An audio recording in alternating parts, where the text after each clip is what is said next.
9-year-old Amaya Brooks watched through her bedroom window as police lights flooded the night, her father being dragged away in handcuffs for a crime he swore he didn't commit. Officer Reynolds smirked as neighbors screamed they had the wrong man, but by morning, the news called Derrick Brooks a killer, and the lawyer said justice for people like them was a luxury they couldn't afford. Then Amaya found a mysterious message on her father's old phone. "I saw what really happened." And everything changed. The cops thought they were dealing with a helpless child from the poor side of town, someone who would break under pressure and disappear into silence. What they didn't know was that Amaya Brooks had something more powerful than money or connections. She had the truth, and she wasn't afraid to fight for it. Just before we get back to it, I'd love to know where you're watching from today, and if you're enjoying these stories, make sure you're subscribed. The night air hung thick and humid over the poor side of town, the kind of sticky warmth that made everything feel slower, heavier. 9-year-old Amaya Brooks sat cross-legged on her bedroom floor, carefully gluing the last piece of her school project together. It was a miniature house made from popsicle sticks, painted bright yellow because her teacher said they could dream in color. Through the thin walls, she could hear her parents in the kitchen. Her father's deep laugh rumbled like distant thunder, followed by her mother's lighter giggle. Then came the sirens. At first, Amaya thought they were passing by like they usually did, heading somewhere else, to someone else's problems. But the wailing grew louder, closer, until red and blue lights burst through her bedroom window, like angry ghosts. She scrambled to her feet and pressed her face against the glass, her breath fogging up the pain. 3 police cars screeched to a stop in front of their small house. The worn-down porch her father had been meaning to fix suddenly looked even more broken under those harsh lights. Amaya's heart began to pound. She heard her mother's voice rise in alarm from the living room. "Derrick! Derrick, what's happening?" Heavy boots stomped up the porch steps. The front door rattled with aggressive knocking that sounded more like someone trying to break it down. Amaya crept to her bedroom door and eased it open just enough to peek through. Her father stood in the doorway, confused, wearing his grease-stained work shirt from the garage. His hands were up in a calming gesture. "Officers, what's this about? Is something wrong?" "Derrick Brooks." The lead officer's voice was cold and mechanical. "Yes, that's me, but you're under arrest for armed robbery and homicide." The words hung in the air like a punch that hadn't landed yet. Amaya felt her stomach drop. Her mother, Lena, gasped and clutched the doorframe. "What? No, there must be some mistake." Derrick's voice cracked with disbelief. "I've been home all that evening. I just got off work at 6. My boss can tell you." "Turn around and put your hands behind your back." The officer stepped forward, handcuffs already out. "Please, just let me explain." 2 officers grabbed Derrick roughly by the arms and spun him around. The metal cuffs clicked tight around his wrists and he winced. Lena rushed forward, tears already streaming down her face. "No, please, you've got the wrong person. He didn't do anything." One officer held up a hand to stop her. "Ma'am, step back or you'll be arrested for obstruction." Neighbors were coming out onto their porches now, drawn by the commotion. Mrs. Johnson from next door shouted, "Leave that man alone. He's a good man. He fixes my car for free." Old Mr. Davis added his voice. "Y'all got it wrong. Derrick wouldn't hurt nobody." But the officers ignored them. Derrick twisted his head to look at his wife as they marched him toward the car. His eyes were wide with fear and something else, a desperate need to protect his family, even as he was being torn from them. "Lena, baby, listen to me," he called out, his voice steady despite everything. "Stay calm. Take care of Amaya. This is a mistake and we'll fix it. You hear me? We'll fix it." "Derrick!" Lena's voice broke into sobs. One of the officers, a broad-shouldered white man with a name tag that read Reynolds, smirked as he shoved Derrick's head down into the back of the patrol car. "He fits the description." Reynolds said loud enough for everyone to hear. 6-foot black male, late 30s. That's all we need. Another officer, younger with uncertain eyes, hesitated near the car door. Sir, shouldn't we verify his alibi first? His wife said. Did I ask for your opinion, Jenkins? Reynolds snapped. Get in the car. The young officer obeyed, but his jaw was tight. Amaya couldn't move. She stood frozen in the hallway, her small hands gripping the edge of the wall until her knuckles turned pale. She wanted to run outside, to scream, to do something. But her legs wouldn't work. Through the window, she watched as the patrol car pulled away, taking her father with it. Her mother collapsed onto the porch steps, her whole body shaking with sobs. Neighbors gathered around her, offering comfort that felt hollow against the weight of what had just happened. Amaya finally found her legs. She ran outside and wrapped her arms around her mother's waist, holding on as tight as she could. Lena pulled her close, and they cried together under the judgmental glow of the streetlight. By dawn, the world looked different. Sunrise should have felt like hope, but instead it just made everything clearer, harsher. Lena sat on the same porch step, still in yesterday's clothes, staring at nothing. In her hand, she held Derrick's wedding ring. The police had dropped it during the arrest, and she'd found it in the dirt near the steps. Amaya sat beside her, silent. She'd learned early that sometimes staying quiet was the only thing you could do. But inside, something was building. A fire she didn't fully understand yet. Mama, she whispered. Why did they take Daddy? Lena wiped her eyes with the back of her hand. I don't know, baby. I don't know. But he didn't do anything. I know. Then why? Lena looked at her daughter, at those wide brown eyes full of questions no 9-year-old should have to ask. Because sometimes the world isn't fair, Amaya. Sometimes people decide who you are before you even open your mouth. Amaya's small hand curled into a fist. That's not right. No, it's not. Then I'll make them listen, Amaya said, her voice quiet but firm. I'll make them see. Lena pulled her daughter close, resting her chin on top of Amaya's head. She wanted to believe those words. She wanted to believe that truth mattered, that justice was real. But she'd lived long enough to know better. By mid-morning, the local news had picked up the story. Lena turned on the television, hoping for answers, and instead found betrayal. The reporter stood outside the convenience store where the robbery had happened, her expression grave and rehearsed. Police have arrested 38-year-old Derrick Brooks in connection with last night's armed robbery that left store clerk Michael Patterson dead. Sources say Brooks was found fleeing the scene and matched witness descriptions. He has a prior criminal record. A parking ticket, Lena shouted at the screen. One parking ticket from 5 years ago. The reporter continued, unbothered by the truth. Authorities say they recovered evidence linking Brooks to the crime. He is currently being held without bail. The screen showed a blurry photo of Derrick, one taken from an old ID, making him look harder, meaner than he ever was. The kind of photo that made people decide guilt before a trial ever started. Amaya stood in front of the television, her small frame trembling. They're lying, she said.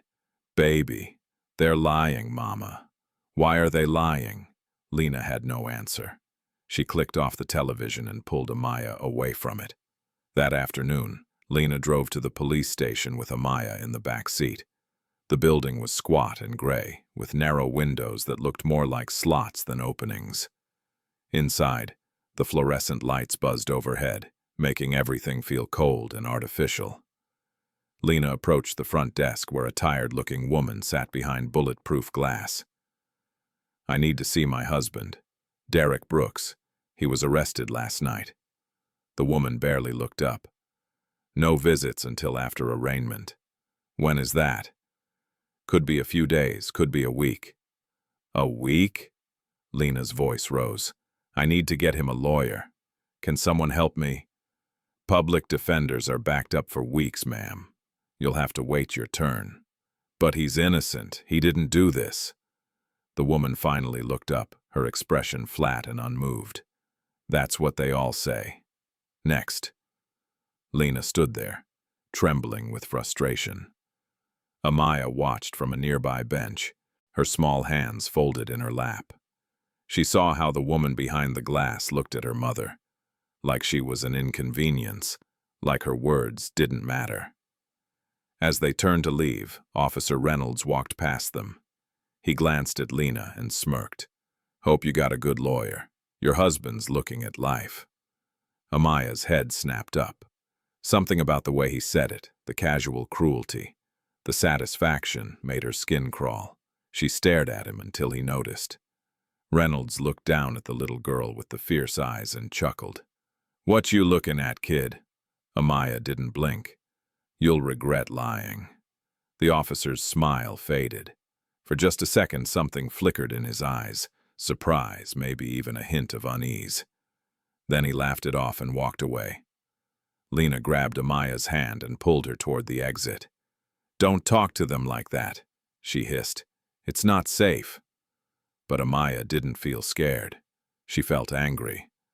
And anger, she was learning, could be stronger than fear. That night, sleep didn't come easy. Amaya lay in bed, staring at the ceiling, listening to her mother cry in the next room. The sound was muffled, like Lena was trying to hide it, but Amaya heard every broken sob. She got up and tiptoed to her father's side of the room, the corner where he kept his toolbox and his work phone, an old flip phone he used for customers. Amaya picked it up and turned it on. The screen glowed weakly, the battery low. She scrolled through the messages, not sure what she was looking for. Most were from customers asking about their cars, but then she saw one from a number with no name, just 2 letters. CJ. The message was from 3 days ago. I saw what really happened. Amaya's heart began to race. She read it again, then again. Her hands shook as she held the phone. Someone knew. Someone had seen something. She quickly wrote down the number on a scrap of paper and tucked it into her pocket. Then she turned off the phone and put it back exactly where she found it. Outside, a dog barked in the distance. The house creaked and settled. And somewhere in the darkness, Amaya Brooks made a silent promise. She would find out the truth, no matter what it took. The morning after finding the mysterious message, Amaya walked into school feeling like she was wearing a target on her back. Word traveled fast in small towns, especially bad news. By the time she reached her classroom, everyone already knew. Whispers followed her down the hallway like shadows. She caught fragments of conversations as she passed. That's the girl whose dad. I heard he killed someone. My mom said we shouldn't talk to her. Amaya kept her eyes forward and slid into her seat near the back of the classroom. Her best friend, or at least the girl who used to be her best friend, scooted her desk a few inches away. Mrs. Patterson, the teacher, cleared her throat at the front of the room. She was a thin woman, with gray streaks in her hair and glasses that always slid down her nose. She looked at Amaya with a mixture of pity and discomfort. Class, let's settle down and focus on our lessons today. I don't want any gossip or unkind words. She paused and looked directly at Amaya. And Amaya, I trust you won't cause any trouble. The words hit like a slap. Cause trouble? She hadn't done anything. But she understood the message. Be quiet, be invisible. Don't make this harder than it already is. At lunch, Amaya sat alone at the corner table. Her sandwich tasted like cardboard, but she forced herself to eat. Across the cafeteria, she saw a group of kids pointing at her and laughing. One of them made a gesture like handcuffs clicking shut. She looked down at her lunch tray and blinked hard. She wouldn't cry. Not here. Not where they could see. After school, Amaya walked home alone. Normally, her mother picked her up, but Lena was working a double shift at the diner, trying to make up for the bills that were already piling up. The hospital had called that morning about a payment plan. The electric company had sent a warning notice. When Amaya got home, the house felt too empty.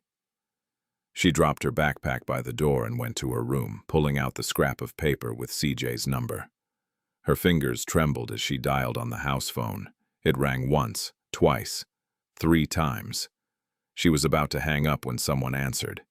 "Hello?" The voice was young, male, nervous. "Is this CJ?" Amaya asked, her voice barely above a whisper. There was a long pause. "Who is this?" "My name is Amaya Brooks. You sent a message to my dad's phone. You said you saw what really happened." Another pause, longer this time.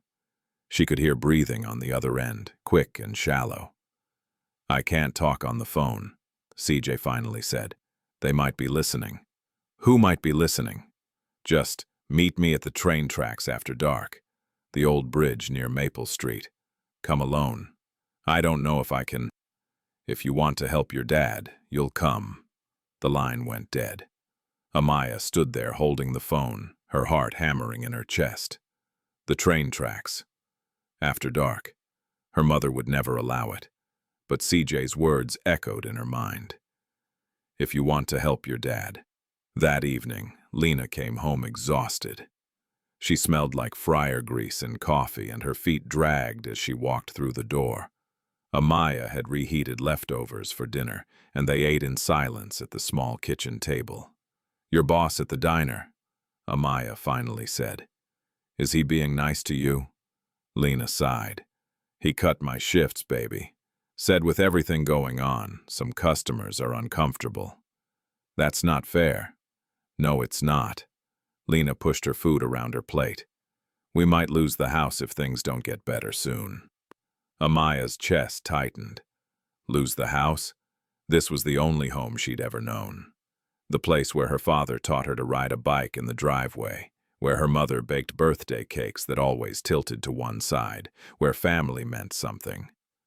"We'll figure it out, Mama," Amaya said, trying to sound braver than she felt. Lena reached across the table and squeezed her hand. "You're too young to worry about these things." But Amaya was already worrying, and more than that, she was planning. After her mother went to bed, exhausted from the long day, Amaya waited. She listened to the house settle, to the familiar sounds of night. When she was sure Lena was asleep, she slipped out of bed and put on her shoes. The old floorboards creaked as she tiptoed through the house. She held her breath at every sound, certain her mother would wake up and catch her. But Lena's soft snoring continued from the bedroom. Amaya eased the back door open and slipped out into the night. The air was cooler now, and the darkness felt heavier than she expected. Street lights were few and far between in this part of town, and the ones that worked flickered weakly. She walked quickly, keeping to the shadows, her small frame practically invisible in the dark. The train tracks were about 15 minutes away on foot. Amaya had been there before during the day with her father, watching the freight trains rumble past. But at night, it felt different, dangerous and lonely. She reached the old bridge, a rusted metal structure that spanned a dried-up creek bed. In the moonlight, it looked like the skeleton of some ancient creature. "Hello?" she called softly. A figure emerged from behind one of the bridge supports. It was a teenage boy, maybe 16 or 17, with shaggy blonde hair and nervous eyes. He wore a hoodie and jeans, and his hands were shoved deep in his pockets. "You're Amaya?" he asked. She nodded. "You're CJ?" "Yeah." He looked around, scanning the darkness. "You sure nobody followed you?" "I'm sure." CJ stepped closer, and she could see his face better now. He looked scared, like he hadn't slept in days. His eyes were red-rimmed, and he kept glancing over his shoulder. "Why did you text my dad?" Amaya asked. CJ swallowed hard. "Because I was there that night, at the convenience store. I saw what happened." Amaya's breath caught. "You saw the robbery?" "Yeah," I was across the street sitting on the bus stop bench. I saw everything. He paused, his jaw working like he was chewing on words he didn't want to say. Your dad didn't do it. Relief and anger crashed through her at the same time. Then who did? CJ looked away, and in that moment, Amaya saw the real reason for his fear. My cousin, he finally whispered. Kyle Reynolds. The name hit her like cold water. Reynolds? Like Officer Reynolds? His nephew. Kyle's always been trouble, but this time CJ's voice cracked. He killed that man. I saw him run out of the store with a gun. I saw him get in his car and speed away. Then why didn't you tell the police? CJ let out a bitter laugh. Tell them? His uncle is a cop. Kyle bragged about it later, said nobody would ever touch him. Said if I talked, he'd make sure I ended up in prison too. Amaya's mind raced. But you have to tell someone. My dad is going to go to jail for something he didn't do. I know. CJ reached into his pocket and pulled out an old phone. I recorded Kyle's car leaving. It's not much, but you can see his license plate and the timestamp. It's from that night. He handed her the phone, and Amaya's hands shook as she took it. On the screen was a grainy video, but clear enough to see a dark sedan speeding away from the store.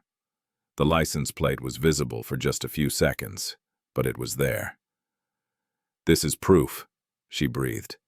It's something, CJ said, but I don't know if it's enough. The Reynolds family has a lot of power around here. It has to be enough. Amaya clutched the phone tightly. Thank you for this. CJ looked at her with sad eyes. I'm sorry about your dad. I should have said something sooner. Before Amaya could respond, headlights swept across the bridge. Both of them froze. A police car was cruising slowly down the street nearby, its spotlight scanning the area. You need to go, CJ hissed. Now. Amaya didn't argue. She turned and ran, keeping low and staying in the shadows. Behind her, she heard CJ's footsteps going in the opposite direction. The police car turned onto the street that led to the tracks. Amaya ducked behind a row of trash cans in someone's yard, pressing herself flat against the ground. The spotlight swept past her hiding spot, so close she could see the beam cutting through the darkness. Her heart pounded so hard she thought it might give her away.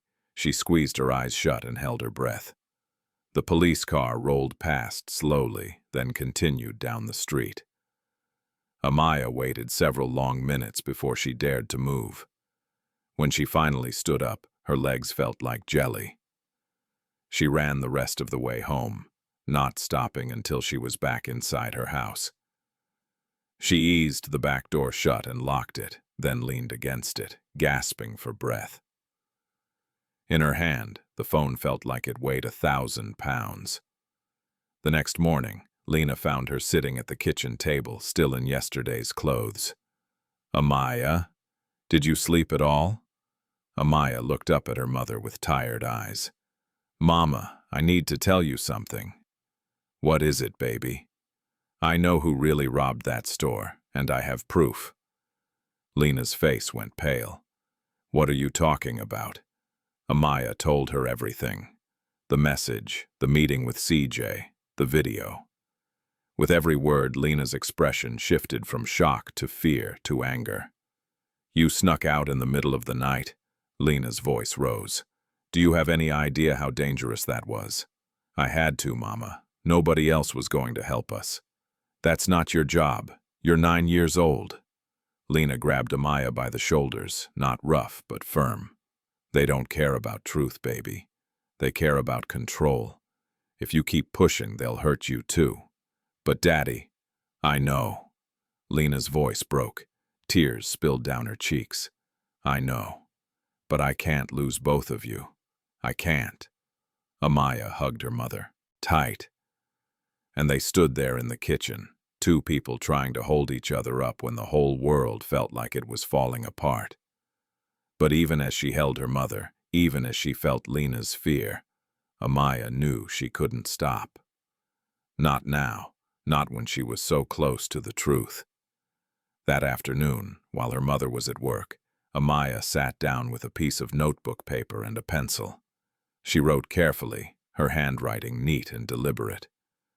Dear Judge Kent, my name is Amaya Brooks and I am 9 years old. My daddy, Derrick Brooks, is in jail for something he didn't do. I know everyone says that, but this time it's true. I have proof. Please, please listen to me. Please reopen his case. He's a good man and he's innocent. Respectfully, Amaya Brooks. She folded the letter carefully and put it in an envelope. Then she walked to the courthouse by herself. The building was massive and intimidating, with tall columns and stone steps that seemed designed to make people feel small. Amaya climbed those steps anyway, clutching her letter. Inside, a security guard stopped her. Where are you going, kid? I need to deliver this to Judge Kent. The guard looked amused. You can't just walk in and see a judge. I'm not asking to see him. I just need to give him this letter. The guard sighed and pointed to a desk where a woman in glasses sat. Give it to the clerk. She'll file it. Amaya walked over and handed the envelope to the woman. It's for Judge Kent. It's important. The clerk barely glanced at it. We'll make sure he gets it.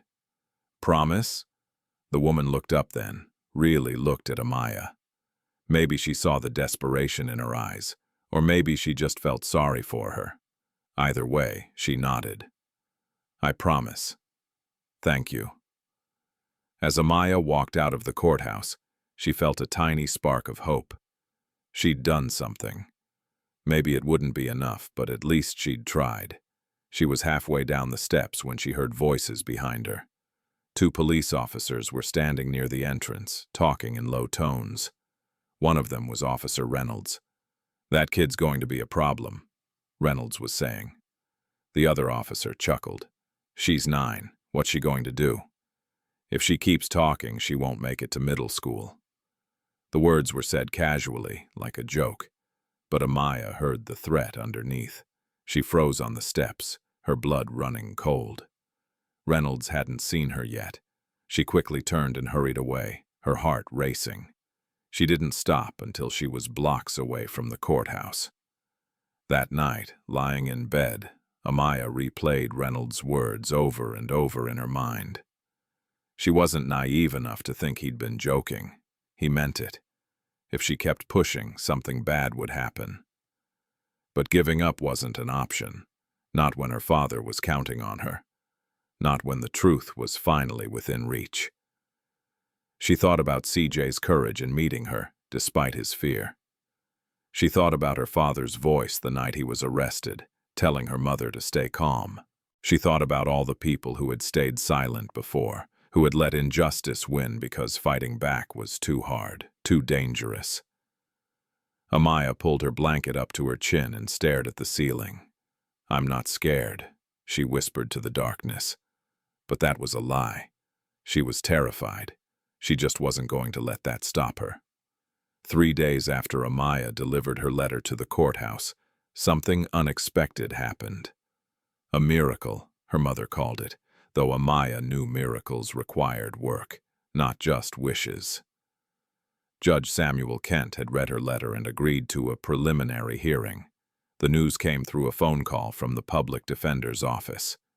Lena answered, her hand shaking as she held the receiver. When she hung up, she just stood there in the kitchen, tears streaming down her face.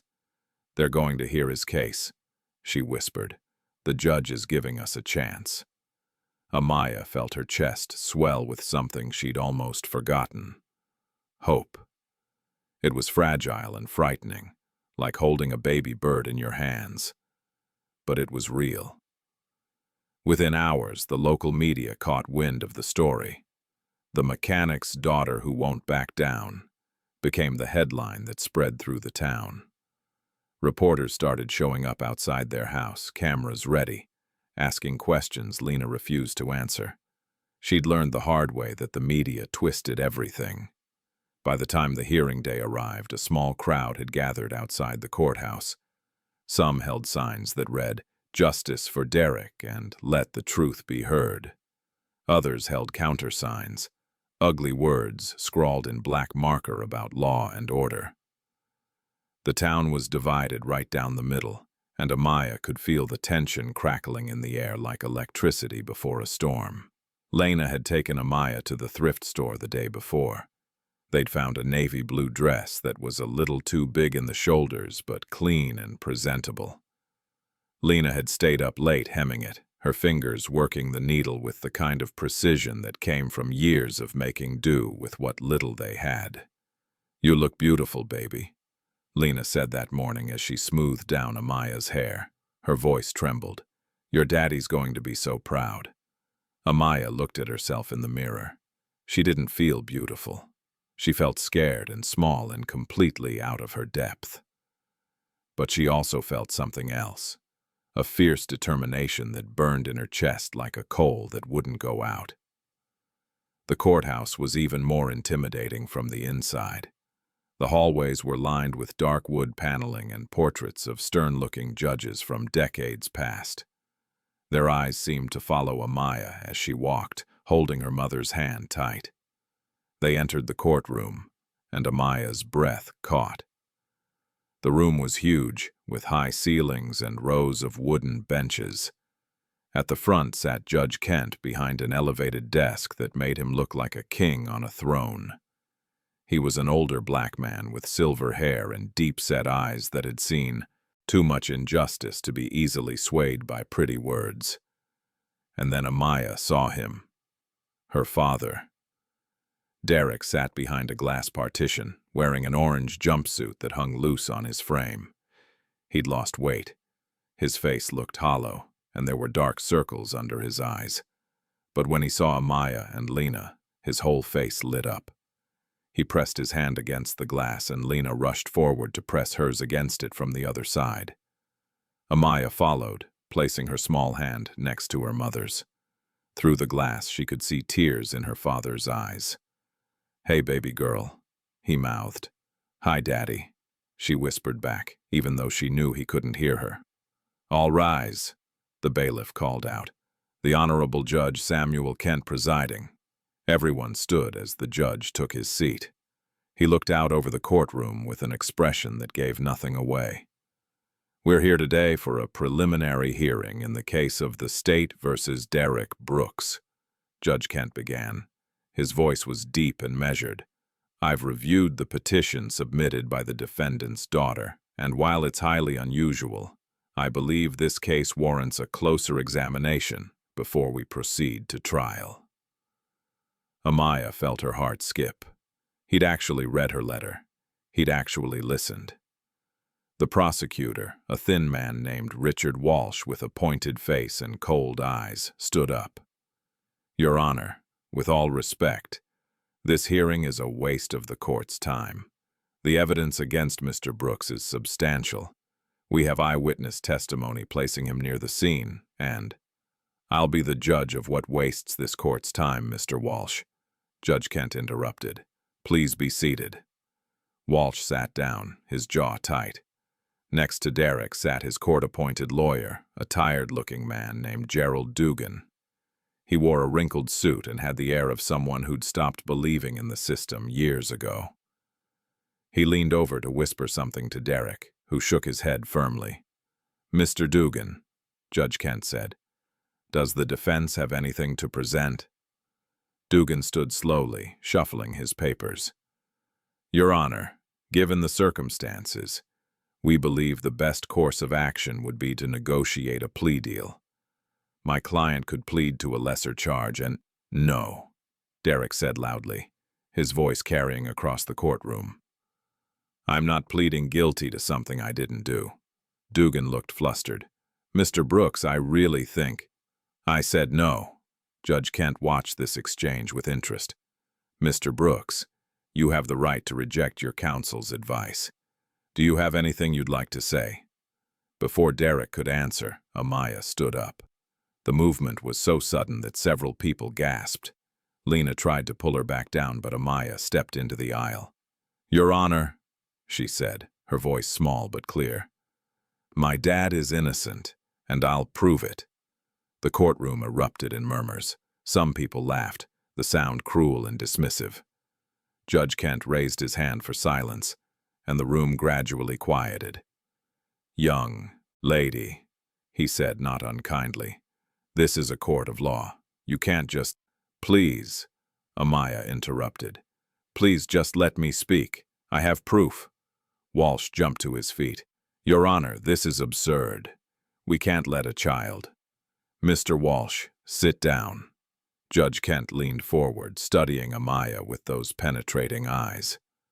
"What's your name?" "Amaya Brooks, sir." "And you wrote me that letter?" "Yes, sir." "All right, Amaya. You may approach." Lena stood up, her face pale with worry, but she nodded at her daughter. Amaya walked forward on shaky legs, aware that every eye in the room was on her. She reached into her pocket and pulled out CJ's phone. "Someone sent a message to my dad's phone," she said. "A boy named CJ. He was there the night of the robbery. He saw everything." "Your Honor, this is hearsay from an unnamed source," Walsh protested. "I'm not finished," Amaya said, her voice growing stronger. "CJ gave me this video. It shows the real person who did it." She handed the phone to the bailiff, who brought it to Judge Kent. The judge put on his reading glasses and pressed play. The courtroom waited in tense silence as he watched. 30 seconds passed, then a minute. When Judge Kent looked up, his expression was grave. "Mr. Walsh, have you seen this footage?" "No, Your Honor. This is the first." It shows a vehicle fleeing the scene at the exact time of the robbery. The license plate is clearly visible. Walsh's face reddened. "Your Honor, that video could be from anywhere, any time. It proves nothing without proper chain of custody. This is clearly fabricated evidence brought forward by a 9-year-old girl trying to save her father." Judge Kent's voice was sharp. "I suggest you be very careful with your next words, Counselor." Officer Reynolds, who'd been sitting in the back of the courtroom, suddenly stood up. "Your Honor, if I may, that video is questionable at best. We have no way to verify its authenticity. This child has been coached to disrupt these proceedings." Judge Kent's eyes narrowed. "Officer Reynolds, you're not counsel for either side. Sit down." Reynolds didn't move. "I'm simply concerned about the integrity of this case. The Brooks family is clearly willing to do anything to—" "I said sit down." The command in Judge Kent's voice left no room for argument. Reynolds slowly lowered himself back onto the bench, but his eyes burned with rage. The judge turned back to Amaya. "Do you know who this CJ is? Where we can find him?" "He's scared, sir. He said the person who did it is Officer Reynolds' nephew, Kyle Reynolds." The courtroom exploded. People shouted, reporters scribbled frantically in their notebooks, and Reynolds shot to his feet again, his face purple with fury. "That's a lie. My nephew is a good kid. This is slander." Judge Kent slammed his gavel down. "Order! I will have order in this court, or I will clear this room." The noise died down to angry whispers. Judge Kent looked from the phone in his hand to Amaya, then to Derrick behind the glass. "If that footage is real," the judge said slowly, "then this entire department has some serious explaining to do." He paused, his jaw working. "I'm pausing this hearing. Mr. Walsh, I want that license plate traced. I want to know who owns that vehicle, and I want this CJ found and brought in for questioning." "Your Honor, I must object," Walsh began. "Your objection is noted and overruled. We will reconvene in 3 days." Judge Kent looked directly at Amaya. "Young lady, you're either very brave or very foolish. For your sake, I hope that video is legitimate." "It is, sir," Amaya said quietly. "I promise." As the bailiff called the session to a close, Derrick caught Amaya's eye through the glass. He was crying now, openly, and he mouthed 2 words. "Thank you." Amaya felt her own tears start to fall, but she didn't wipe them away. She'd done it.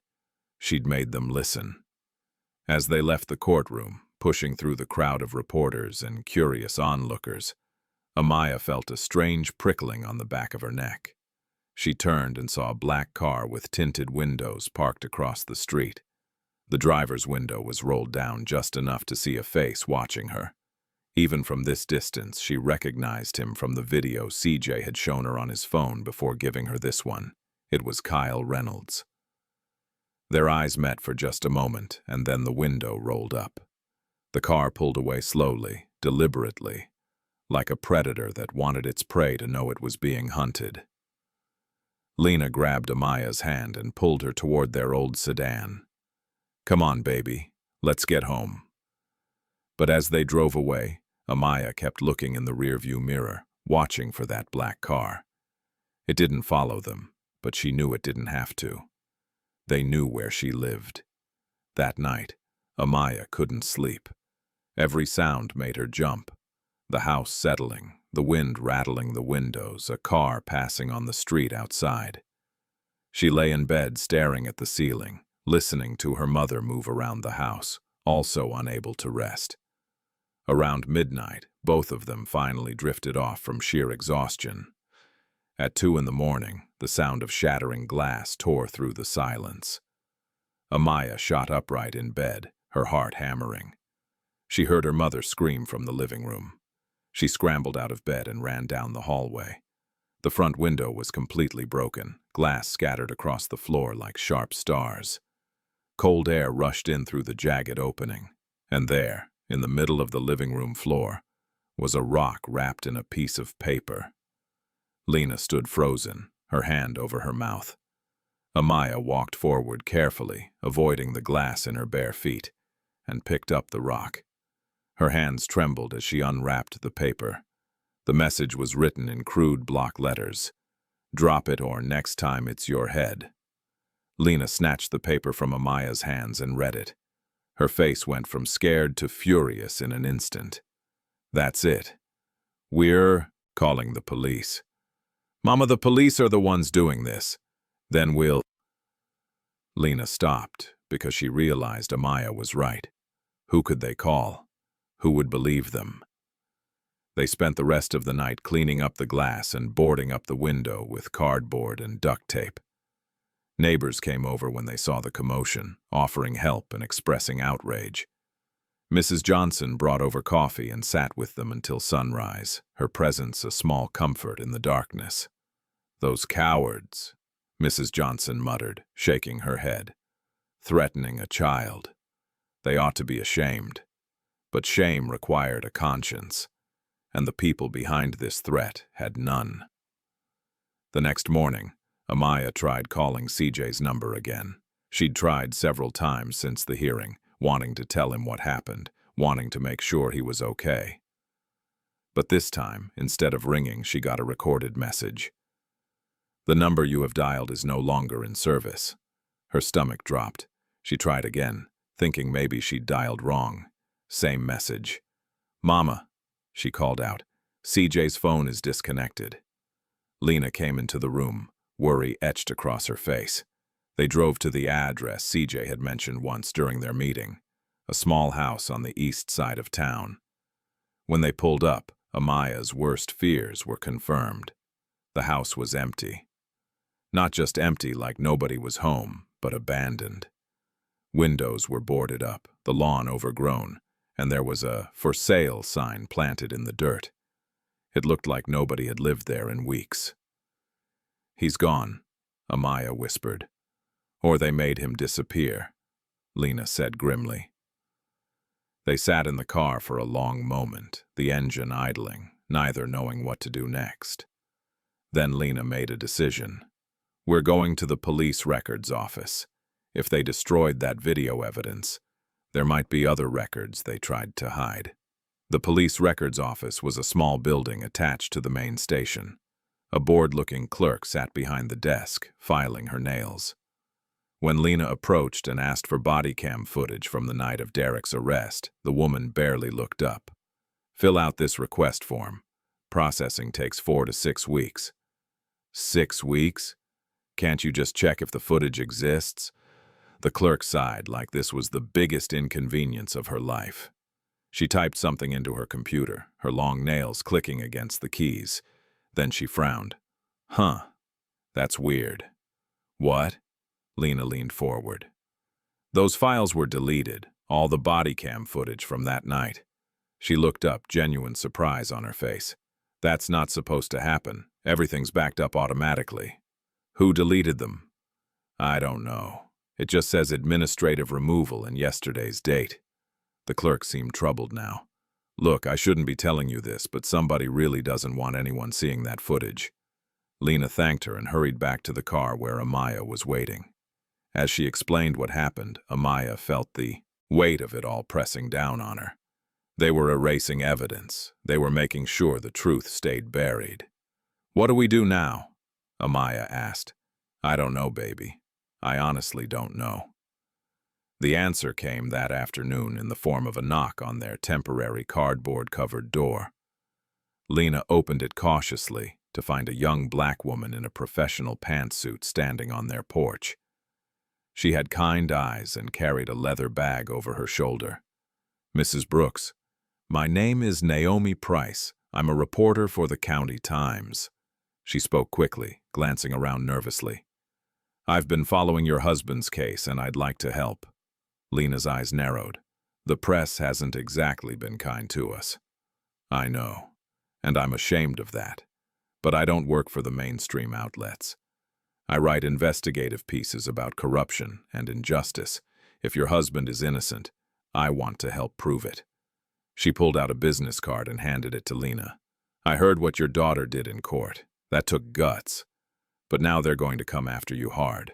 You need someone who knows how to fight back. Lena looked at the card, then at Amaya, then back at Naomi. Come inside. They sat at the kitchen table and Amaya told Naomi everything. The message from CJ, the video, the hearing, the threat. Naomi took notes, her expression growing darker with each detail. This is bigger than I thought, Naomi said. If Reynolds is protecting his nephew and other officers are helping cover it up, we're talking about systematic corruption. Can you write about it? Amaya asked. I can, but I need more than your testimony. I need evidence they can't deny. She thought for a moment. You said CJ gave you the video. Are there any other witnesses? Anyone else who might have seen something? I don't know, Amaya admitted. Then we find them. Naomi stood up, energized. I'll start digging. In the meantime, you both need to be careful. If they threw a rock through your window, they're capable of worse. As Naomi was leaving, a police car pulled up in front of the house. Officer Reynolds himself got out and walked up to where Naomi was standing by her car. Ms. Price, he said, his voice dripping with false politeness. Fancy seeing you here. Just doing my job, officer. Is that right? He stepped closer, invading her space. Let me give you some friendly advice. This story you're chasing? It's not what you think. Sometimes little girls make up stories because they can't accept the truth about their daddies. Naomi didn't back down. And sometimes corrupt cops protect their own, even when they're criminals. Reynolds' smile vanished. He leaned in close, his voice dropping to a whisper that only Naomi could hear. Drop the story, lady. You don't know who you're messing with. I know exactly who I'm messing with. Naomi pulled out her phone and held it up. And I'm recording this conversation, by the way. So unless you want police intimidation of press added to your list of problems, I suggest you back off. Reynolds' face flushed red. He glared at her for a long moment, then turned and walked back to his car without another word.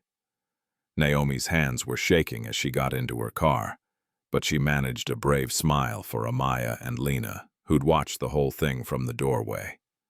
Then she drove away. That evening, Naomi called Lena's cell phone. I found someone who might help us, an ex-cop named Detective Cole Harris. He was fired from the force 5 years ago for trying to expose corruption. If anyone knows how Reynolds operates, it's him. They arranged to meet at a diner on the outskirts of town the next morning. Amaya insisted on coming, and Lena was too tired to argue. Cole Harris was a tall black man in his 50s with gray hair and tired eyes that had seen too much. He wore jeans and a flannel shirt, looking more like a regular working man than a former detective. When they sat down in the booth, he ordered coffee and studied Amaya with a mixture of sadness and respect. "You're the girl from the courthouse," he said. Amaya nodded. That was brave. Stupid, but brave. He took a sip of his coffee. "Naomi told me about your situation. I'm not surprised Reynolds is involved. That man's been dirty since the day he put on a badge." "Can you help us?" Lena asked. "Maybe. I still have contacts in the department, people who are tired of looking the other way. Let me make some calls, dig around a little." He looked at Amaya. "But I need you to understand something, kid. Going after Reynolds is dangerous. He's got friends in high places and they protect their own. You sure you want to keep fighting this?" "My dad is innocent," Amaya said simply. Harris nodded slowly. "Then we fight." Over the next 2 days, Harris worked his contacts while Naomi investigated the robbery case from every angle. They met in secret, always careful, always watching for tails. Harris discovered something crucial. The evidence log from the night of the robbery was missing key fingerprints. The knife they claimed had Derrick's prints on it was never properly logged into evidence. The timeline didn't match. Someone had planted it after the fact. "They were sloppy," Harris explained during one of their meetings. "They didn't expect anyone to look this close. They figured another black man in prison was just business as usual." Naomi had been digging into Kyle Reynolds' background. She'd found a pattern of violence and brushes with the law that always mysteriously disappeared from official records. His uncle had been cleaning up after him for years, but the more they discovered, the more dangerous things became. Amaya and Naomi were followed everywhere they went. Black cars with tinted windows appeared on their street at odd hours. Phone calls came at night with no one on the other end, just breathing. Lena was terrified. She begged them to stop, to just accept the plea deal, to save themselves before it was too late. But Amaya refused. "We're so close, Mama," she said. "We can't stop now." Then one night, everything came crashing down. Naomi was driving home late after meeting with one of Harris's contacts. The street was dark and empty. She didn't see the truck until it was too late. It came out of nowhere, speeding through a red light, slamming into the driver's side of her car. The impact sent her spinning across the intersection. Metal screamed, glass shattered, and Naomi's car flipped twice before coming to rest upside down. By the time the ambulance arrived, the truck was long gone. Amaya got the call at 3 in the morning. She and Lena rushed to the hospital, their hearts in their throats. Naomi was alive, but barely. Broken ribs, a concussion, lacerations across her face and arms. The doctor said she was lucky to survive, but her car was completely destroyed, burned in the crash. All her files, all her research gone. Amaya sat in the hospital waiting room, clutching the only thing she had left. Her father's wedding ring that she always wore on a chain around her neck. She held it tight, feeling the metal warm against her palm. They'd tried to kill Naomi. They'd destroyed the evidence. They'd made CJ disappear. And now Amaya sat in this cold, sterile hospital, wondering if fighting for the truth was worth this price. Her mother sat beside her, crying softly. Around them, other families waited for news about their own loved ones. The fluorescent lights hummed overhead. A clock on the wall ticked away the seconds. And somewhere in the distance, thunder rumbled, promising a storm.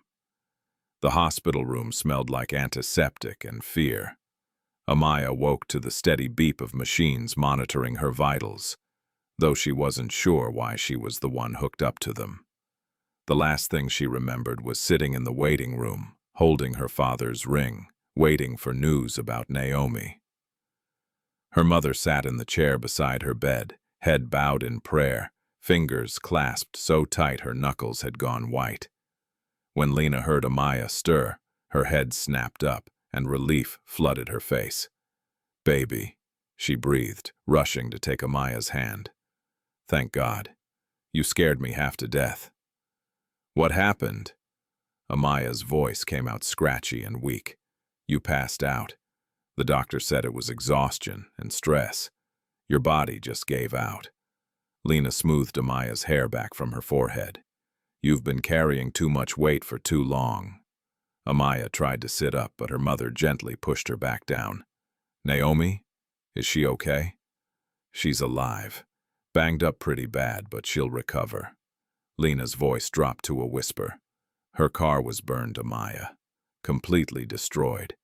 They wanted to make sure there was nothing left. Before Amaya could respond, the door opened. Officer Reynolds stepped into the room, his uniform crisp and his expression a mask of false concern. He carried a small notebook and wore that same smirk that made Amaya's skin crawl. Well, well, he said, his voice dripping with mock sympathy. Heard there was an accident. Shame about Ms. Price's car. These roads can be dangerous at night. Lena stood up, positioning herself between Reynolds and her daughter. Get out. Now, Mrs. Brooks, I'm just here to check on the girl, making sure she's all right. His eyes landed on Amaya, cold and calculating. You know, all this stress can't be good for a child. Maybe it's time to let the adults handle things. I said get out. Lena's voice was steel. Reynolds held up his hands in mock surrender. Just trying to help. But you folks don't seem to want help. You just want to cause trouble. He turned to leave, then paused at the door. That was quite an accident Ms. Price had. Would be a real shame if something like that happened to someone else. The threat hung in the air like smoke. Reynolds gave them one last look, smiled, and walked out. Lena was shaking with rage and fear. She sat back down heavily, her face in her hands. This has to stop. We can't keep doing this. They'll kill us, Amaya. They'll actually kill us. But before Amaya could answer, there was a soft knock on the door. They both tensed, but it was just a nurse checking vitals. After she left, another visitor slipped quietly into the room. Naomi Price looked terrible. Her face was covered in bruises, her right arm in a sling, and she moved like every step hurt. But her eyes were bright with determination. You should be in bed, Lena said, shocked. I'm fine. Naomi winced as she sat in the visitor's chair. I had to see you both. Had to make sure you were okay. Your car, Amaya started, was torched, yeah. But they made a mistake. Naomi reached into her bag with her good hand and pulled out a small flash drive. I always keep backups. Every file, every interview, every piece of evidence we gathered. It's all here. Amaya felt hope flicker in her chest. Everything? Everything. They can destroy my car, threaten us, try to scare us off. But they can't erase the truth. Naomi handed the flash drive to Lena. Keep this safe. It's our insurance policy. That evening, after Naomi had left and Amaya was finally cleared to go home, they found another visitor waiting in the hospital lobby.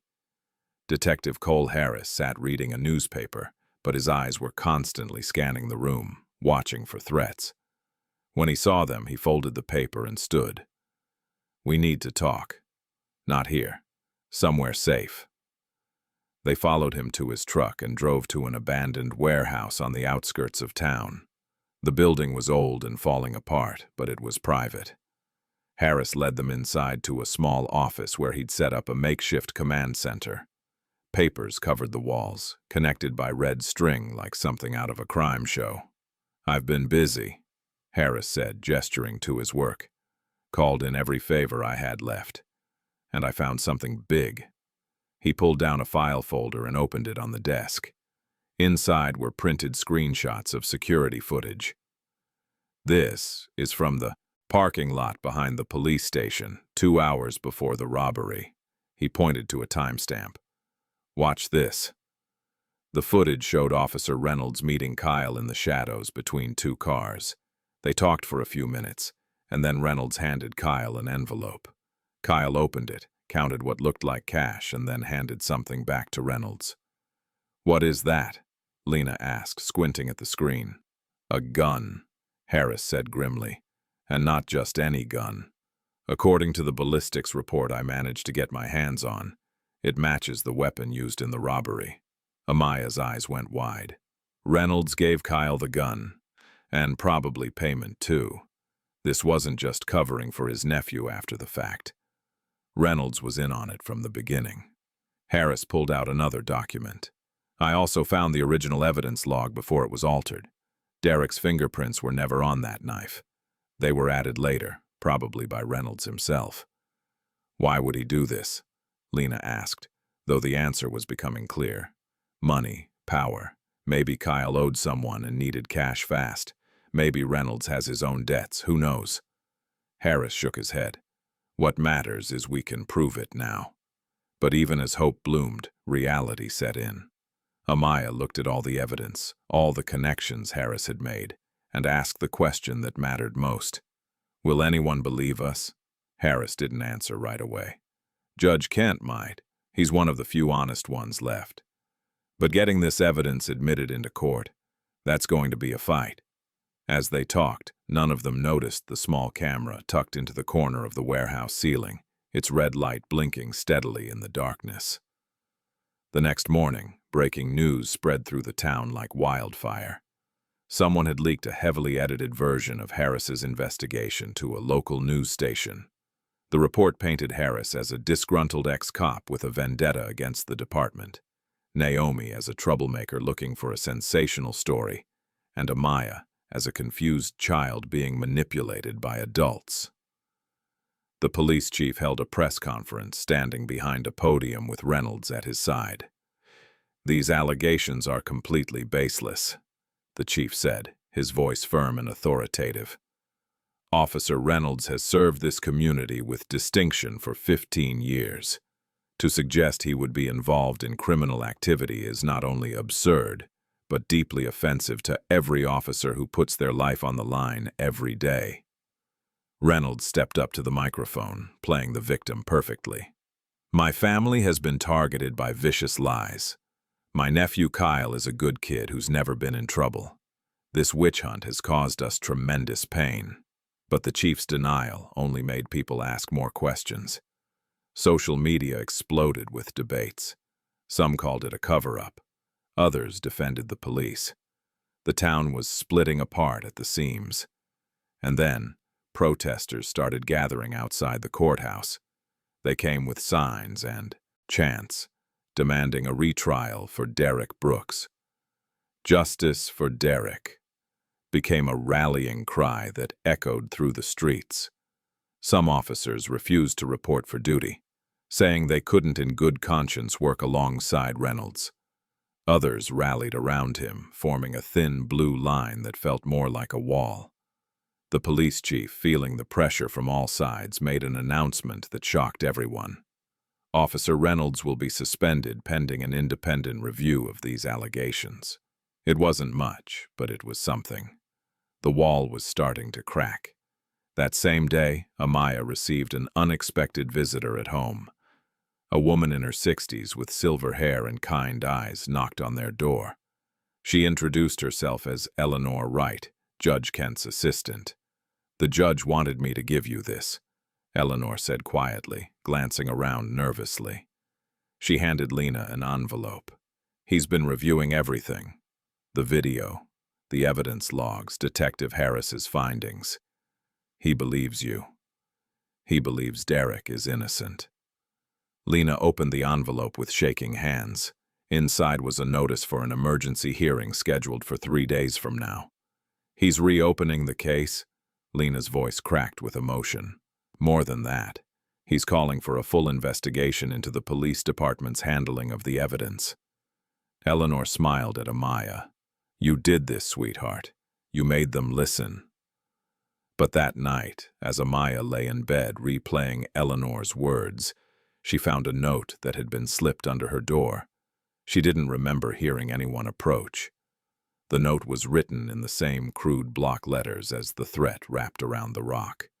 Final warning, you stop now, or your mom's next.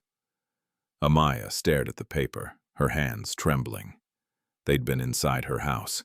They'd walked right up to her bedroom door while she slept. The message was clear.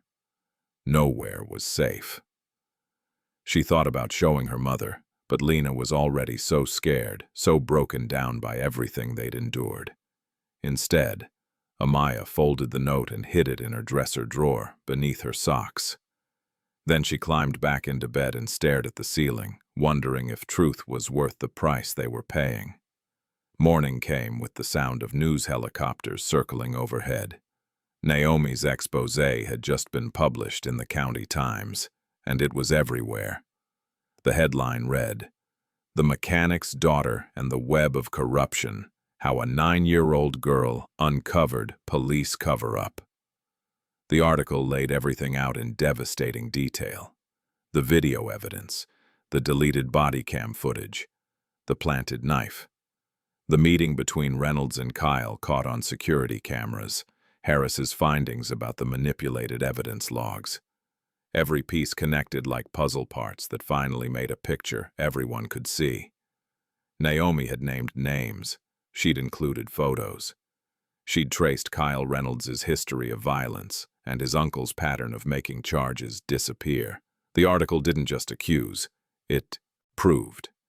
Within hours, the story went viral. National news outlets picked it up. Social media exploded. People across the country were suddenly talking about Derrick Brooks and the little girl who wouldn't give up. The town erupted in chaos. Protesters swelled outside the courthouse and police headquarters, their numbers growing from dozens to hundreds. They chanted and marched, demanding accountability. "No justice, no peace," rang through the streets. But not everyone supported them. Counter-protesters showed up too, waving thin blue-line flags and shouting about law and order. Tensions ran high.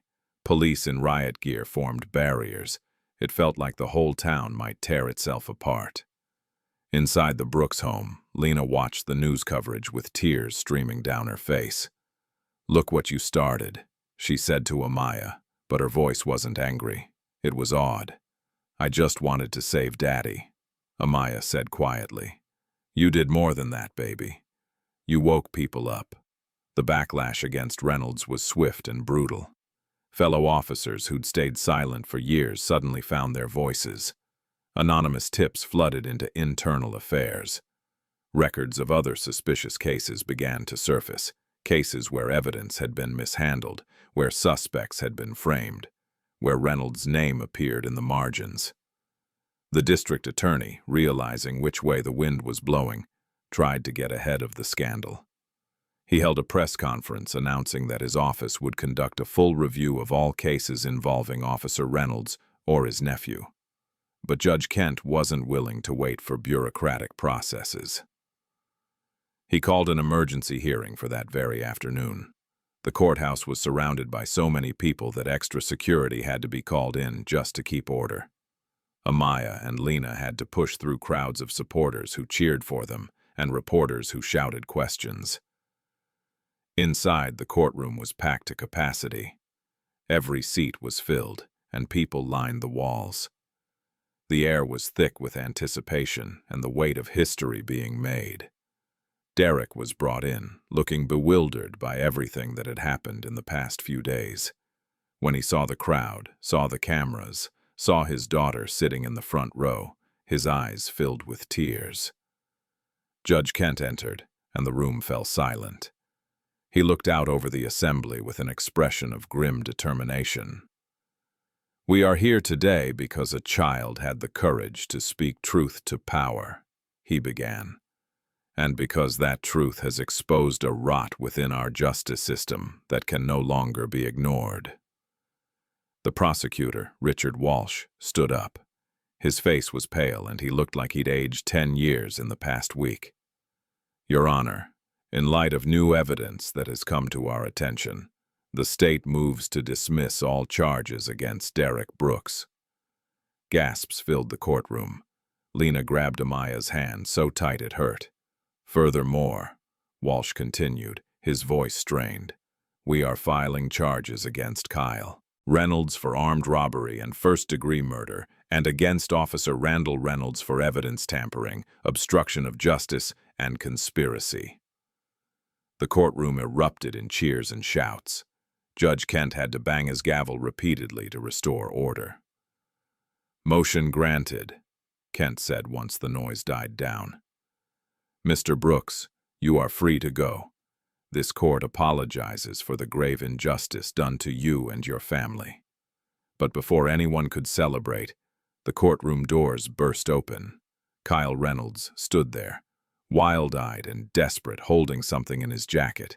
Security guards moved toward him, but he shouted, "Stay back, I just want to talk." Everyone froze. Amaya's heart hammered in her chest. Kyle looked around the room frantically, his eyes finally landing on her. "This is all your fault," he spat. "You couldn't just leave it alone. You had to keep digging." "Kyle, don't do this," Judge Kent said calmly. "You're only making things worse." "Worse? It can't get any worse. You people have already destroyed my life." But before Kyle could do anything else, federal agents in bulletproof vests stormed into the courtroom behind him. Leading them was U.S. Marshal James Tate, a tall man with silver hair and an air of absolute authority. "Kyle Reynolds, you're under arrest for murder, armed robbery, and interstate flight to avoid prosecution." Tate nodded to his team, and they quickly subdued Kyle, cuffing him as he screamed and struggled. Then Marshal Tate turned to the back of the courtroom, where Officer Reynolds sat, his face drained of all color. "Randall Reynolds, you're also under arrest for evidence tampering, conspiracy to commit murder, and violation of civil rights under color of law. The FBI has taken over this investigation." Two agents moved toward Reynolds. For a moment, it looked like he might run or fight, but then his shoulders sagged and he let them cuff him without resistance. As they let him out, he locked eyes with Amaya one last time. "You think this changes anything?" he snarled. "The system will always protect itself." Judge Kent stood up, his voice ringing through the courtroom. "Not anymore. Not if we can help it." As Reynolds and Kyle were escorted out, the courtroom erupted again, but this time it was pure celebration. Strangers hugged each other. People cried tears of joy. The weight of injustice that had pressed down on them for so long finally lifted. Derrick was released from custody immediately. The moment he was free, he ran to his family. Lena threw her arms around him, sobbing into his chest. Amaya wrapped her arms around both her parents, and the three of them held each other like they'd never let go. "You did it, baby girl," Derrick whispered into Amaya's hair. "You actually did it." "We did it, Daddy," she corrected. "All of us." Outside the courthouse, Naomi was being swarmed by other journalists, all wanting to know how she'd uncovered the story. Detective Harris stood off to the side, watching with quiet satisfaction as justice was finally served. But even in the midst of celebration, Amaya felt a nagging worry. She thought about that note under her door, about the threats that had been made, about how close they'd come to losing everything. Later that evening, after the crowds had dispersed and the news crews had packed up, the Brooks family returned to their small house. It still had cardboard over the broken window, still showed the scars of what they'd endured. But it was home, and they were together. Derrick stood in the kitchen, looking around like he was seeing it for the first time. He touched the counter, the refrigerator, the table where they'd eaten so many meals. Simple things that meant everything. "I didn't think I'd ever see this place again," he said softly. Lena came up behind him and wrapped her arms around his waist. "You're home now. That's all that matters." Amaya sat at the table, exhausted but unable to sleep. Her mind was still racing with everything that had happened. She'd started this journey as a scared little girl who just wanted her father back. She was ending it as someone different, someone who'd learned that the truth was powerful, that courage could change things, that even the smallest voice could be heard if it refused to stay silent. But she also knew the fight wasn't over. Reynolds had been right about one thing. The system protected itself. This victory was just one battle in a much longer war. As if reading her thoughts, Derrick sat down beside her. He took her small hand in his larger one, his palm rough from years of working with tools. "What you did," he said, "what you risked for me, I don't know if I can ever repay that. You don't have to repay it, Daddy. You're my father. I love you. I know, baby. But you need to understand something. What you started here, it's bigger than just our family now. People are watching. People who've been afraid to speak up, who've been hurt by the system. They're going to look to you. Your name is going to mean something." Amaya thought about that, about all the other families like theirs, other innocent people sitting in cells, other children crying for parents who'd been taken away. The weight of it was enormous. "I'm scared," she admitted. "Good," Derrick said. "Fear means you understand the stakes. But don't let it stop you. Use it to make you careful, make you smart, but never let it make you quiet." Outside, reporters were still camped out, hoping for one more statement, one more photo. The story of the mechanic's daughter was spreading across the country, inspiring others to fight their own battles against injustice. Inside the Brooks home, a family that had been torn apart was finally whole again. They had each other. They had the truth. And they had hope that tomorrow might actually be better than today. But in the shadows of the town, in back rooms and private conversations, other corrupt officials were watching and learning. This loss had taught them something. They needed to be more careful, more thorough, better at hiding their crimes. The battle was won, but the war was far from over. The days following Kyle and Officer Reynolds' arrests moved with the speed of a freight train that couldn't be stopped. What had started as one family's fight for justice had exploded into something much larger, a reckoning that the whole town, and eventually the whole nation, couldn't ignore. Marshal Tate wasted no time. Within 48 hours of taking over the investigation, the FBI had torn through the police department's records like a hurricane. What they found was worse than anyone had imagined. This wasn't just about one corrupt cop protecting his nephew. It was a pattern that stretched back years. Internal Affairs and federal investigators set up a command center in the courthouse basement. Detective Harris and Naomi were brought in as consultants, their research forming the backbone of a much larger investigation. Harris walked through those official halls again, no longer an outcast but a vindicated truth-teller. "We've identified at least 7 other cases where evidence was tampered with under Reynolds' watch," Marshal Tate explained during a press conference. His voice was grave, his expression harder than stone. 7 families who suffered because officers decided the law didn't apply to them. This department has failed its community, and we will hold every single person responsible accountable. The news sent shockwaves through the town. 7 cases meant 7 innocent people who might still be in prison. 7 families torn apart. The protesters outside the courthouse grew larger, their signs now demanding reviews of every case Reynolds had ever touched. But not everyone wanted the truth exposed. Some officers resigned rather than face questioning. Others lawyered up. And a vocal portion of the community still insisted this was all an overreaction, that one bad cop didn't mean the whole system was broken. Amaya watched it all unfold from her living room, feeling the weight of what she'd set in motion. Her mother kept the curtains drawn now, even during the day. Reporters still camped outside, hoping for interviews. Supporters left flowers and cards on their porch. But so did the angry ones, who left hateful messages and threats. "Maybe we should go away for a while," Lena suggested one evening. "Visit your aunt in Atlanta until things calm down." But Derrick shook his head. "Running now would send the wrong message. We stand our ground. We show them we're not afraid." Though the truth was, they were all afraid. Fear had become their constant companion, lurking in every unexpected knock on the door, every car that drove past too slowly. The preliminary hearing for Kyle's trial was set for 2 weeks after his arrest. The prosecutor's office, desperate to rebuild public trust, fast-tracked everything. CJ had been found, safe but terrified, staying with relatives in a neighboring state. Federal agents convinced him to come forward, promising protection. The day CJ took the stand, the courtroom was packed again. He looked older than his 16 years, worn down by fear and guilt. But when he spoke, his voice was steady.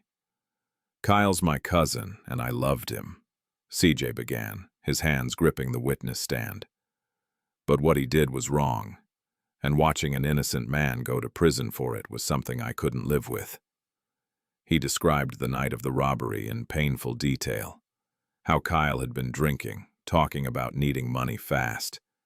How he'd shown CJ the gun his uncle had given him.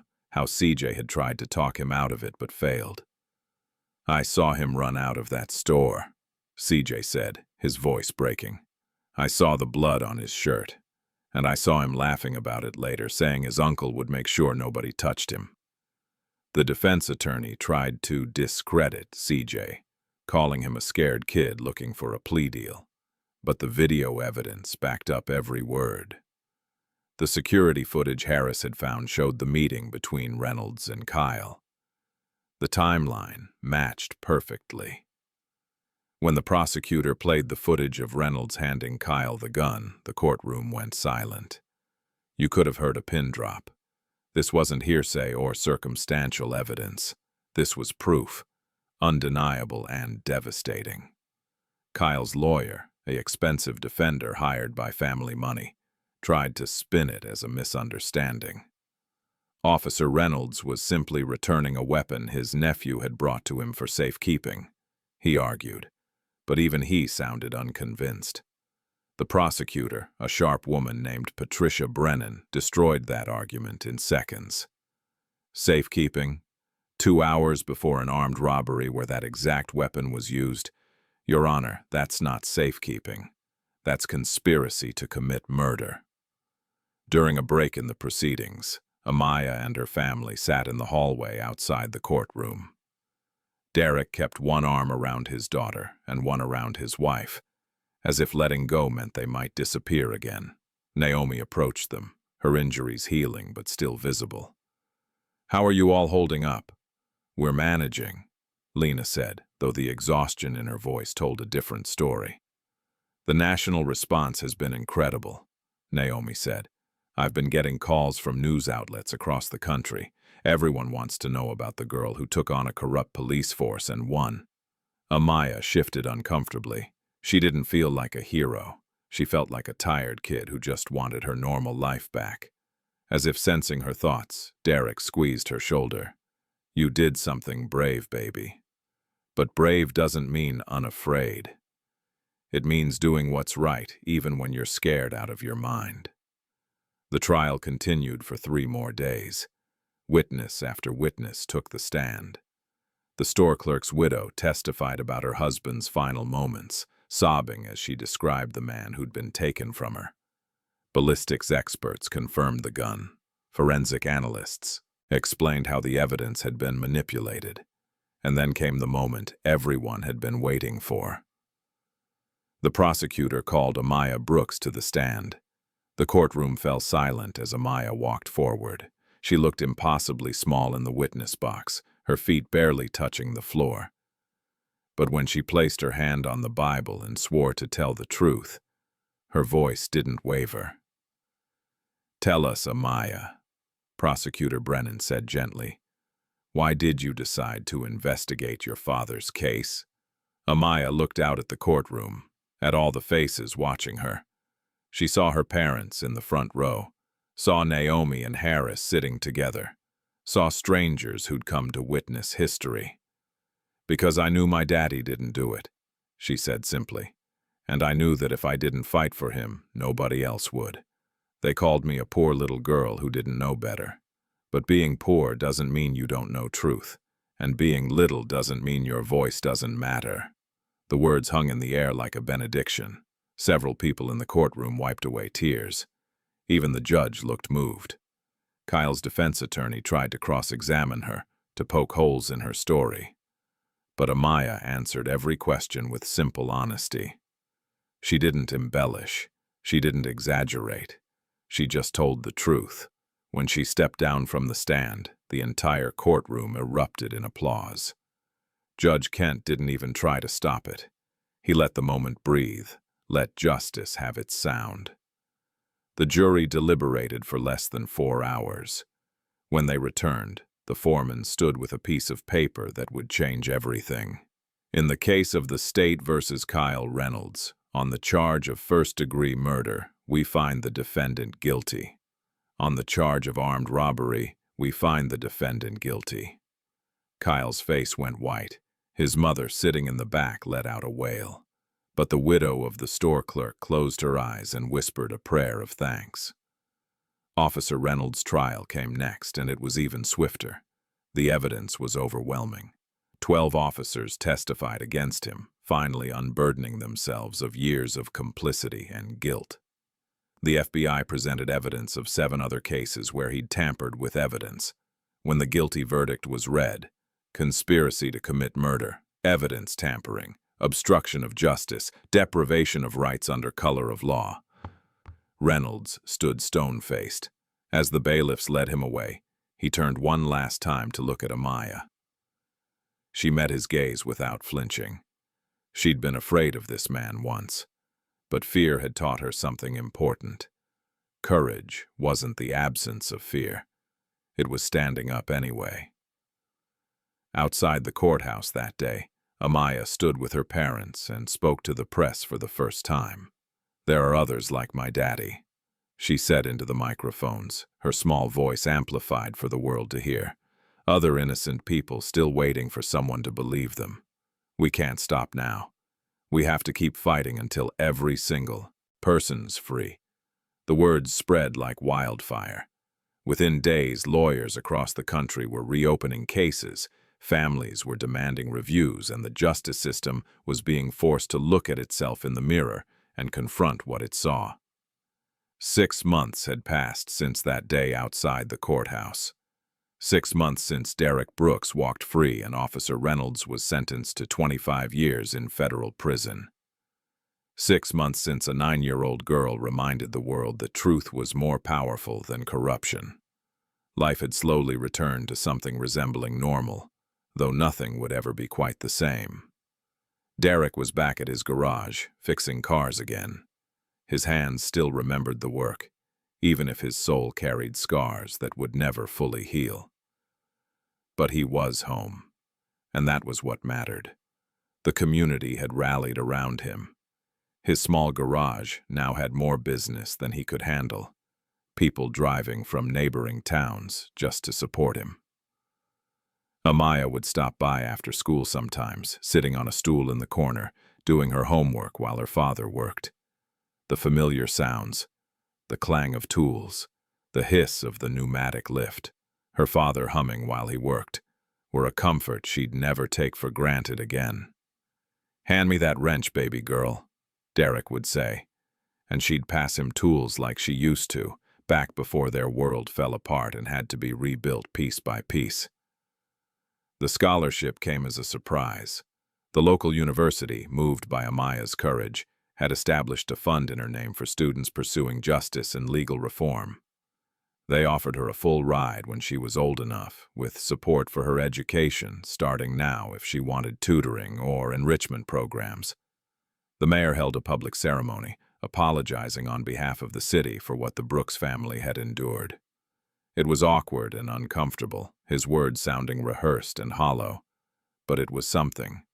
An acknowledgement that the system had failed them and needed to change. Naomi's article had won a National Journalism Award. She stood on a stage in New York City, accepting the honor, and dedicated it to Amaya and all the families still fighting for justice. The prize money helped her start her own investigative news outlet, focused entirely on exposing corruption and defending the powerless. "This is just the beginning," Naomi had told Amaya during a video call after the ceremony. "Your story opened doors that were locked for decades. Now we walk through them." CJ had testified at Kyle's sentencing hearing. He spoke about the guilt he carried, the nightmares he still had, the weight of staying silent when he should have spoken up. The judge took his courage into account and granted him immunity in exchange for his testimony. He was getting counseling now, trying to heal from the trauma of it all. Kyle Reynolds received 25 years for murder and armed robbery. In prison, he would have a long time to think about the man he'd killed and the family he'd destroyed. Officer Reynolds got 20 years for his crimes. The sentence was lighter than many had hoped, but at least it was something. At least he'd been held accountable. Judge Samuel Kent retired shortly after the trials ended. He'd spent 30 years on the bench, and the Brooks case had reminded him both of why he'd started and why it was time to stop. But before he left, he visited the Brooks family at home. He sat in their small living room, drinking coffee Lena had made, looking around at this humble house where something extraordinary had begun. "You reminded me why I became a judge," he told them. "I'd gotten so caught up in procedure and precedent that I'd forgotten the human beings at the center of every case. Thank you for that." He left an envelope on the table before he departed. Inside was a check from his personal funds, enough to cover the Brooks family's legal debts and then some. Attached was a note. "For the girl who wouldn't stay silent. Use it to keep fighting." The biggest change came to the police department itself. The corruption exposed by the Brooks case had forced a complete overhaul. The old chief resigned in disgrace. 12 officers were fired. Internal affairs was rebuilt from the ground up, and the new police chief was a black woman named Dana Wallace, who'd spent 20 years working in community policing in larger cities. Her first act as chief was to implement body cameras that couldn't be turned off or deleted. Her second was to establish a civilian review board with real power to investigate complaints. "We have to earn back trust," Chief Wallace said during her swearing-in ceremony. "And that starts with transparency and accountability. The Brooks case showed us what happens when we protect our own instead of protecting the truth." Never again. At school, everything had changed for Amaya. The kids who'd once whispered and laughed now looked at her with something like awe. Teachers treated her differently, with a respect that felt strange and uncomfortable. She'd been asked to speak at a school assembly, to tell her story. She stood at the podium, looking out at hundreds of faces, and felt that familiar flutter of fear. But she thought about her father's words, about how bravery meant acting despite the fear, and she began to speak. "A lot of people call me brave," she said, "but I didn't feel brave. I felt scared every single day. I felt small and powerless and like nothing I did would matter. But I did it anyway, because my daddy needed me." She paused, gathering her thoughts. "The thing about truth is, it's stubborn. You can try to bury it, you can try to destroy it, you can threaten people who speak it, but it always finds a way out. And when it does, it changes everything." The assembly ended with a standing ovation that made Amaya's cheeks burn with embarrassment. But afterward, a quiet girl named Sarah approached her in the hallway. "My brother's in jail," Sarah whispered, looking around nervously. "They say he robbed a store, but he was with me that night. Nobody will listen. I saw what you did, and I thought maybe you could help me." Amaya looked at this girl, at the hope and desperation in her eyes, and understood what her father had meant. This was bigger than just their family now. This was a responsibility. "Let's talk," Amaya said, and she meant it. Years passed. The Brooks case became a landmark, studied in law schools and cited in courtrooms across the country.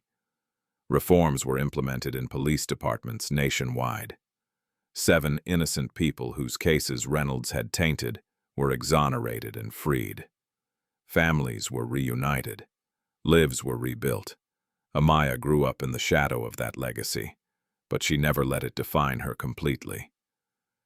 She was still just a girl who loved her parents, who struggled with math homework, who had crushes and friendships and dreams. But she also became someone who couldn't ignore injustice when she saw it. She volunteered with legal aid organizations. She spoke at events about criminal justice reform. She helped other families navigate the system that had almost destroyed hers. And she studied, working toward the dream of becoming a defense attorney one day. The Brooks family took an annual trip to the cemetery where Derrick's father was buried. They'd bring flowers, always roses, and Derrick would kneel by the headstone, telling his father everything that had happened. "We made it, Dad," he'd say, his voice thick with emotion. "We made it through." Amaya would stand beside him, her hand on his shoulder, reading the inscription on the stone. Her grandfather had been a mechanic too, had taught Derrick everything he knew about fixing things, both machines and, in his own way, the world.